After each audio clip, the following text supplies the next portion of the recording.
আসসালামু আলাইকুম। ডেলি প্রবাসী নিউজে আপনাকে স্বাগতম। সুপ্রিয় দর্শক, দেশ এবং প্রবাস যে যেখান থেকে যুক্ত হয়েছেন আপনাদের সবাইকে জানাচ্ছি আন্তরিক শুভেচ্ছা।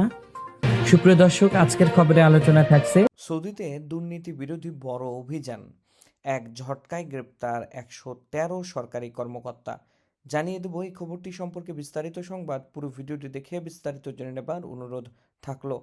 সৌদি আরবে আবারও বড় ধরনের দুর্নীতি বিরোধী অভিযান পরিচালনা করছে নাজাহা।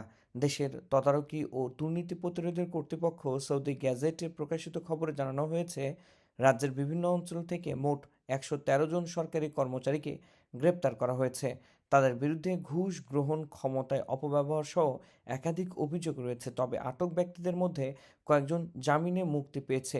নাজা আরও জানিয়েছে, তারা প্রতিরক্ষা, স্বরাষ্ট্র, পৌর, আবাসন, শিক্ষা এবং স্বাস্থ্য এই ৫টি মন্ত্রণালয়ে মোট ৩৭১ জন কর্মচারীর বিরুদ্ধে দুর্নীতির তদন্ত চালাচ্ছে। কর্তৃপক্ষ বলছে, নভেম্বর মাস জুড়ে তারা একাধিক ফৌজদারি ও প্রশাসনিক মামলা শুরু করেছে।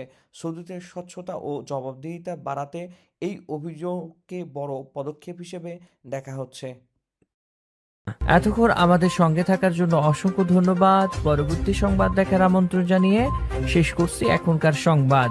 প্রতিদিন সৌদি আরবের গুরুত্বপূর্ণ খবর জানতে ডেলি প্রবাসী নিউজ ইউটিউব চ্যানেলটিকে সাবস্ক্রাইব করে পাশে থাকা বেল বাটনটি প্রেস করে দিন, যাতে করে সৌদির পরবর্তী কোনো খবর মিস না করেন।